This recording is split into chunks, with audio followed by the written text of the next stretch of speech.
Have you ever sat in a meeting where two different teams present their data and the numbers just don't add up? It's a common frustration, but it rarely means that someone is wrong. Instead, it points to something much deeper about how organizations are actually designed to work. So let's imagine a typical project review. Teams are gathered to go over the results of a big company push. The feeling in the room is pretty positive. The marketing team goes first. Their report looks great. It shows a lot of engagement from their latest campaign, resulting in 1,000 new signups. But then the product team gets up to present. They've been tracking who is actually using the product, and their system has only registered 200 new accounts from that same campaign. All of a sudden, the room is confused. Both teams are sure their data is correct. So this raises the real question: how can both be right? Why don't the numbers match? The answer really starts with the basic structure of a company. Most organizations are divided up into functional units. You have marketing, finance, engineering, sales, and so on. And this division isn't an accident. It's not a flaw in the system. It's a very deliberate design choice that leaders make when building the organization. The main reason for this design is to develop deep, specialized knowledge. It lets each team become a real expert in its own area, whether that's writing code or creating ad campaigns. Now, a natural result of this is that information starts to flow very smoothly within each unit.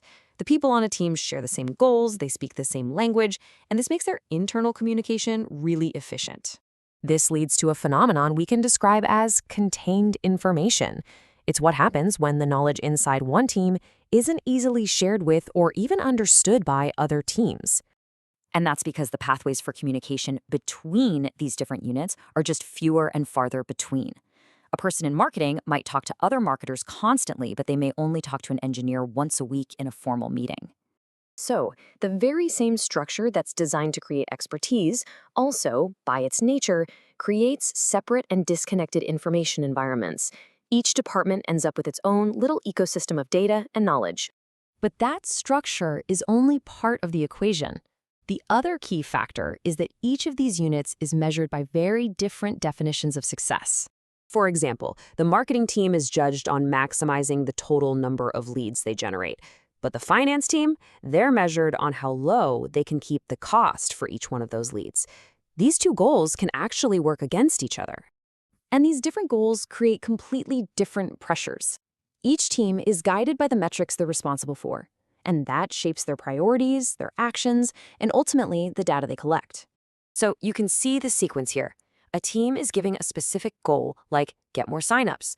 They build a process and pick the right tools to measure that specific thing. The data they produce is a direct reflection of that process. And because another team has a different goal, their process and their data will naturally be different. This brings us back to our meeting. The most important thing to understand is that each team's version of the truth, the 1,000 signups and the 200 active users, is actually accurate. Each number is a correct answer, just to a different question. Marketing was answering how many people showed interest. The product team was answering how many people started actively using the product. Both are true, but they're measuring different points in a process. So when you see these multiple truths, it doesn't mean that there's been a failure or miscommunication. Instead, these different versions of reality are a predictable and even logical byproduct of the way the organization itself is designed. The entire system is built to prioritize and reward that local focus. It's optimized for the performance and efficiency of its individual parts. And the trade-off for that specialized expertise is the creation of these separate, coexisting realities, each one backed up by its own valid data. So, in the end, a system designed for functional expertise will naturally produce multiple truths. It treats a single unified view for the benefit of having deep, specialized focus.